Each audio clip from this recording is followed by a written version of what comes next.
Hello everyone, कैसे हैं आप लोग। आज हम सब लोग फ्यूचर परफेक्ट कंटीन्यूअस टेंस मतलब बिल्कुल अंतिम टेंस बहुत ही ध्यान से और अच्छे से समझेंगे। बस छोटी सी निवेदन है कि अभी तक आप लोगों ने बहुत ही ज्यादा प्यार से साथ दिया है और बस उम्मीद है कि आप आगे भी इस तरह से अपना साथ बनाए रखेंगे। ध्यान रखिए, बहुत ज्यादा मजा आने वाला है। तो बिल्कुल अंतिम टेंस का आज हम लोग असर्टिव सेंटेंस बहुत अच्छे से समझेंगे। सबसे पहले इंट्रोडक्शन देखते हैं। फ्यूचर परफेक्ट कंटीन्यूअस टेंस में इंट्रोडक्शन, जिस हिंदी वाक्य के क्रिया के अंत में। अब हिंदी वाक्य आप देख रहे हैं, ये दो सेंटेंस मैंने लिखा है यहाँ पर। सेंटेंस में वाक्य होता है हिंदी में जो हो ना, इसे आप कहेंगे इसके अंत में रहा होगा, रही होगी, रहे होंगे आदि शब्द आए। मतलब देख लीजिए, रहा होगा, रही होगी, रहा होगा, रही होगी, रहे होंगे। इस तरह से सेंटेंस के अंत में आते हैं। अब क्या करना, तथा कार्य के जारी रहने का समय भी दिया है। अर्थात पढ़ रहा होगा, सो रहा होगा, हंस रहा होगा, बोल रहा होगा, खेल रहा होगा, खा रहा होगा, जा रहा होगा, नहा रहा होगा। तो रहा होगा, रही होगी, रहे होंगे तो लगा है, लेकिन कब से खेल रहा होगा, कब से नहा रहा होगा, कब से पढ़ रहा होगा, ये समय भी उसमें दिया रहेगा। समय ना दिया रहे तब तो फ्यूचर कंटीन्यूअस टेंस है, लेकिन समय दे दे तब फ्यूचर परफेक्ट कंटीन्यूअस टेंस हो जाएगा। अब यही आपको समझना है। तो क्या करना है, दिया रहे तो केवल आई और वी के बाद शैल हैव बीन। देख रहे हैं आपको, क्योंकि फ्यूचर कंटीन्यूअस टेंस सिर्फ शैल भी लगता है, लेकिन टेंस उसी सेंटेंस में यदि टाइम दे दिया जाए तो फ्यूचर परफेक्ट कंटीन्यूअस टेंस हो जाएगा। तो हैव वर्ब भी तो चेंज होगा। इसमें विल भी लगता था, इसमें विल भी शैल भी लगता था, इसमें विल हैव बीन और शैल हैव बीन लगेगा। मतलब ये ध्यान देना होगा आपको कि कौन सा टेंस है, पहचान दिखनी होगी, समझ में आपको अच्छे से आनी चाहिए। तथा बाकी सभी कर्ता के बाद, मतलब केवल आई और वी के बाद तो शैल हैव बीन लगाना, बाकी आई वी को छोड़कर जो भी सब्जेक्ट आते हैं उन सभी के बाद आपको विल हैव बीन लगा देना होगा। उसके बाद क्या करेंगे, लगाकर मुख्य क्रिया में, मेन वर्ब में क्या करना, आई एन जी लगा देते हैं। ध्यान दीजिएगा, क्योंकि कंटीन्यूअस टेंस है तो आई एन जी लगाना ही पड़ेगा आपको। पैटर्न देखते हैं। सबसे पहले सब्जेक्ट लिखना होगा आपको, दिख रहा है आपको सब्जेक्ट, फिर विल शैल, दोनों में से कोई एक according to the sentence, according to the subject. Okay ना। उसके बाद हैव बीन रहेगा, मतलब विल शैल के बाद ही आपको हैव बीन लगाना है। तो क्या हो जाएगा, will have been, shall have been. Okay ना। उसके बाद वर्ब में आईएनजी है प्लस ऑब्जेक्ट है। ऑब्जेक्ट क्या किसी किसको लगाने से ऑब्जेक्ट निकलता है, ये भी बताया मैं आपको, बहुत बार बता चुका हूं। अब आगे मॉडल वर्ब्स में बताऊंगा, बहुत मजा आएगा। अब चूंकि किसी तरह से टेंस आपको निकाल देना है बहुत अच्छे से, ठीक है ना। उसके बाद प्लेस विद और टाइम। देखिए इस टेंस का बहुत ज्यादा यूज नहीं है। यदि आप स्पीकिंग की बात करें, ओरल में तो बहुत ज्यादा यूज नहीं होता है, मैंने भी देखा है। लेकिन फिर भी जानते रहिए, क्योंकि 12 टेंस बना ही क्यों है। हो सकता है रिटन में आपको प्रॉब्लम हो, किसी एग्जामिनेशन का इंट्रेंस पूछ दिया जाए आपसे, तो आप जानते रहिए, कंसेप्ट क्लियर कर दूंगा मैं आज ही। अब चूंकि आपने पैटर्न देखिए, अब आपने एग्जाम्पल देखना होगा बहुत अच्छे से। दो एग्जाम्पल है, बहुत मजा आएगा। ये लड़के सुबह से बगीचे में खेल रहे होंगे। कौन खेल रहा होगा, ये लड़के। आप समझना होगा आपको, ये लड़के आपका सब्जेक्ट हो गया, तो दीज बॉयज होगा। क्या होगा यहाँ पर, दीज बॉयज। अब क्या लगाना आपको, शैल हैव बीन या विल हैव बीन। तो यहाँ पर विल हैव बीन लगेगा। क्यों लगेगा, क्योंकि आई और वी के बाद ही शैल लगता है। यहाँ पर तो बॉयज है तो विल लगना होगा। So those boys will have been. अब खेल रहा होगा, खेलना क्या होता है, प्ले होता ही है। रहा नहीं रहे, आने में क्या करते हैं, आईएनजी लगाते हैं। बस आप भी आईएनजी लगा दीजिए इसमें, हो गया ना। So will have been play. कहां, बगीचे में। अब क्या खेल रहे होंगे, ऑब्जेक्ट नहीं है ना। तो अब डायरेक्ट प्लेस को लिख दीजिए। अब यहाँ पर क्या हो जाएगा, बगीचे में, इन the garden, in the garden. सुबह से या तो टाइम है। अब आपको ये बताना मैं भूल गया, मैं यहाँ पे लिख देता हूँ। सुबह से मतलब निश्चित समय। यदि मैं तो बहुत पहले आपको बता भी चुका हूँ, मुझे लगता है कि प्रेजेंट परफेक्ट कंटीन्यूअस टेंस और पास्ट परफेक्ट कंटीन्यूअस टेंस यदि आपने देखी है अच्छे से, समझी है, तो मुझे लगता है फिर से आपने टाइम लिखने की जरूरत नहीं है। एक बार मैं ओरली पढ़ देता हूँ। निश्चित समय मतलब पॉइंट ऑफ टाइम क्या है, और अनिश्चित समय पीरियड ऑफ टाइम क्या है। तो निश्चित समय अब आप ये देखेंगे, सुबह से, शाम से, दोपहर से, रात्रि से, बजे से, सन से, आज से, कल से, परसों से, अब से, तब से, जब से, किसी त्योहार के नाम से, किसी दिन के नाम से, किसी महीना के नाम से, ये आपका निश्चित समय में आता है, तो हमको सेंस लगाना होता है। ओके ना। और अनिश्चित में आता है क्या, दिनों से, महीनों से, सप्ताहों से, सालों से, वर्षों से, घंटों से, ये आपका जो है अनिश्चित में आएगा, इसमें फार लगता था। लेकिन इसमें एक छोटा सा चेंजिंग ये है ना, सिंस के स्थान पर फ्रॉम लगाना होगा आपको। क्या लगाएंगे? सिंस के स्थान पर फ्रॉम लगाएंगे। यदि मैं कह दूं यहाँ पर point of time, point of time यदि हो आपके पास, तो आपको लगाना है सिंस के स्थान पर फ्रॉम। क्या लगाएंगे? फ्रॉम। और यदि आपके पास पीरियड ऑफ टाइम हो, पीरियड ऑफ टाइम हो, तो आपको लगाना है फॉर। आप कैच कर लेंगे ना, तो यहाँ पर लिखते हैं, हम ध्यान समझते हैं। सुबह से, ये आपको जो है निश्चित समय है, पॉइंट ऑफ टाइम। तो क्या करेंगे? सुबह से शब्द के लिए क्या लगाना है हमको? पहले तो लगती थी सिंस, अब हमको क्या लगाना है? सिंस के स्थान पर फ्रॉम लगा देंगे। तो यहाँ पर फ्रॉम लगा दीजिए। फ्रॉम सुबह के लिए क्या होता है? सुबह के लिए morning, from morning, MORNING, last में फुल स्टॉप। क्लियर है? एक बार पढ़ लेते हैं। So these boys will have been playing in the garden from morning. Since morning आप कर सकते हो, सही होगा, क्योंकि मॉडर्न यदि इंग्लिश की बात करें तो फ्रॉम लगता है। और एनसीईआरटी इंग्लिश यदि पहले की जो चीजें बनी है अपनी ग्रामर बुक में आप कभी देखोगे तो सिंस ही उसमें दिया रहता है। गलत वो भी नहीं है, बिल्कुल सही है। आप फ्रॉम लगाते हैं तो थोड़ा एडवांस है, बस और कोई बात नहीं। ये भी देखते हैं, वह किसान 2 घंटे से अपना खेत जोत रहा होगा। ओके ना? कौन जोत रहा होगा? वह किसान। क्या होगा? That farmer, FARMER। ओके ना? दैट फार्मर कर लेंगे। उसके बाद क्या लगाना आपको? विल हैव या शैल हैव, तो यहां पर भी विल हैव बीन ही लगाना। Will have been. ओके ना? अब जोत रहा होगा, जोतना क्या होता है? जोतना के लिए PLOUGH, प्लाउ भी होता है। ओके ना? टिल भी होता है, तो हमको प्लाउ लिखना होगा। रहा नहीं रहे होने के लिए होने पर एनजी लगा देंगे, तो आपको एनजी लगा देना है इस तरह से, ठीक ना? अब क्या जोत रहा होगा? खेत जोत रहा होगा। खेत के लिए क्या होता है? फील्ड आप जानते ही हो, FIELD। तो अपना खेत है ना? तो अपना खेत है, इसलिए आपको यहाँ पर अपना इंग्रेजी लिखना होगा। तो चूंकि किसान के साथ अपना इंग्रेजी हिज हो जाएगा, हिज फील्ड। ओके ना?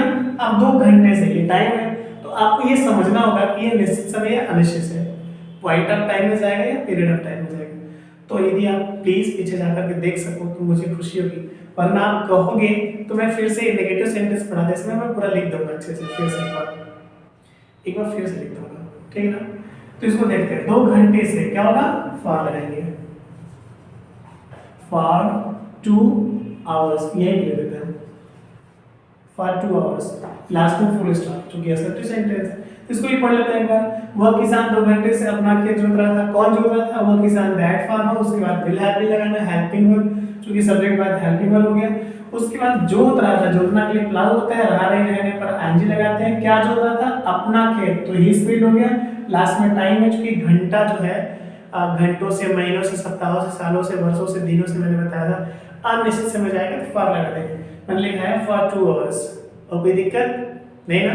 जल्दी से नोट कीजिए इसको, और मैं फिर इंग्लिश टू हिंदी भी मैं कुछ प्रैक्टिस करा देता हूँ। Thank you.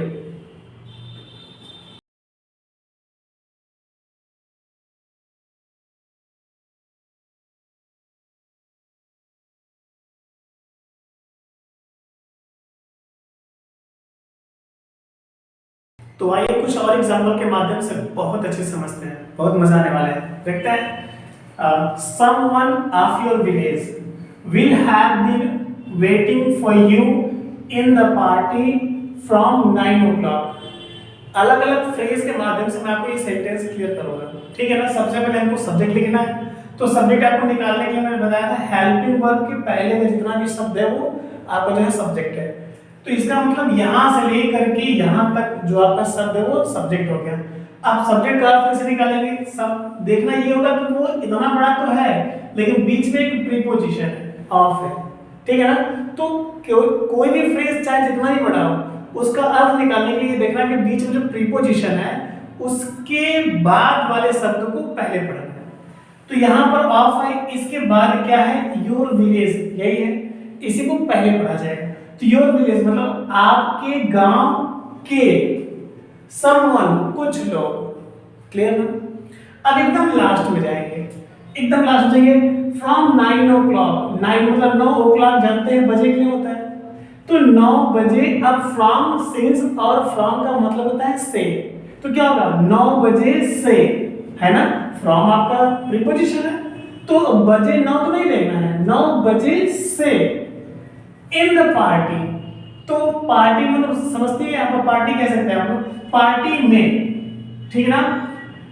Waiting for you, waiting for you, for you मतलब वेट के साथ फॉर का प्रयोग करते हैं का के की के लिए, मतलब आपका, आपका। वेटिंग फॉर यू मतलब इंतजार, इंतजार कर रहे होंगे। क्योंकि ये देखिए विल हैव बीन वेटिंग लगाया ना, इंतजार कर रहे होंगे। कैसे? आपके गांव के कुछ लोग 9 बजे से पार्टी में आपका इंतजार विल हैव बीन वेटिंग कर रहे होंगे। ओके ना? एक और देखते हैं। Your father will have been working in his office for your bright future from your childhood. Okay ना? 2 बार यूज हो गया था यहाँ पर। तो अब समझते हैं इसको भी, कौन काम कर रहा था भाई? तो यहाँ पर जो विल है इसके पहले की चीजें सब्जेक्ट मानी जाएगी। तो सब्जेक्ट तो सिंपल है, योर फादर आपके पिताजी, एकदम लास्ट में आएंगे। From your childhood, from preposition है, योर तुम्हारे, चाइल्डहुड बचपन, तुम्हारे बचपन से, ये भी टाइम कहलाएगा, टाइम ये भी होता है।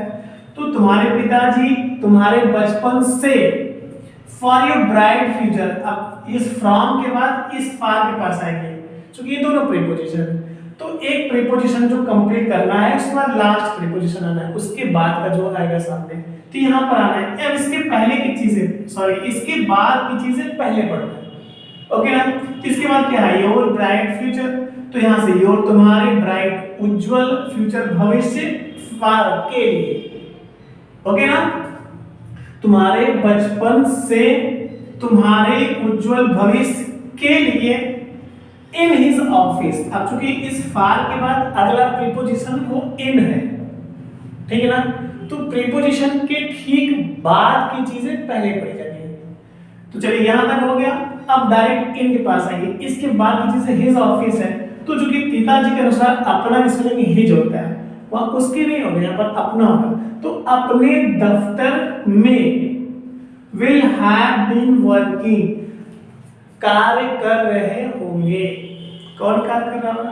तुम्हारे पिताजी। एक बार पढ़ना होगा, तुम्हारे पिताजी तुम्हारे बचपन से ही तुम्हारे उज्जवल भविष्य के लिए अपने दफ्तर में कार्य कर रहे होंगे।